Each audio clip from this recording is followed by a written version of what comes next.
मी बनवते कलिंगडच्या सालाचा पौष्टिक ज्यूस. असे कलिंगडचे जे साल आहेत ते असे घ्यायचे आणि त्याचे असे बारीक तुकडे करायचे.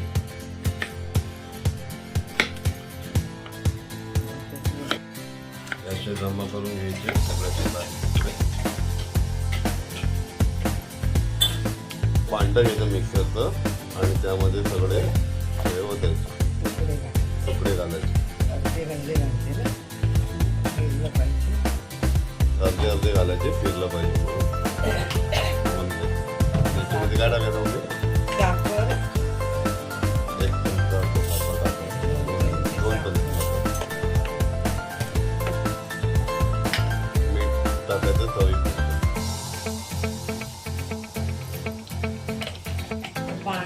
आणि थोडं पाणी टाकायचं. मी किती अर्धा ग्लास पाणी घेतो, अर्धा ग्लास पाणी घेतो. त्याचं लावायचं मिक्सर. किती वेळ ठेवायचं बारीक होईपर्यंत.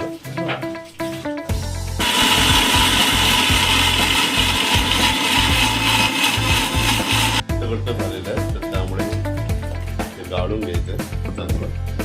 त्याला पातळ ज्यूस घेतलं आहे.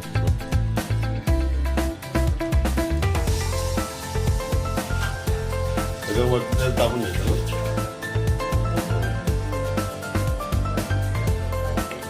ते जरा अजून फिरवलं.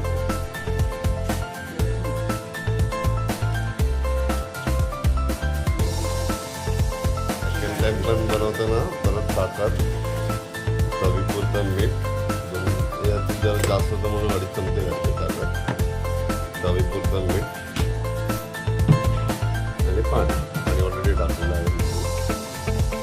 आणि थोडी वेलची पावडर टाकायची जेणेकरून चांगलं टेस्ट येतो. पुन्हा एकदा जे उरलेलं आहे ते सगळं ज्यूस टाकतात.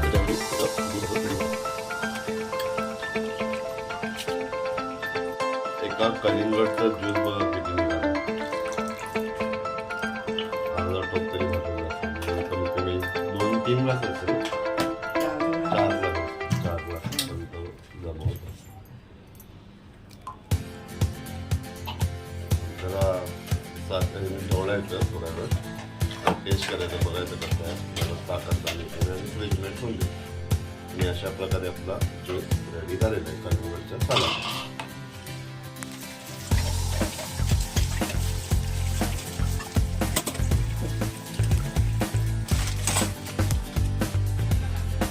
पाहूया बघे कसं झालं ते. वाह, सुंदर.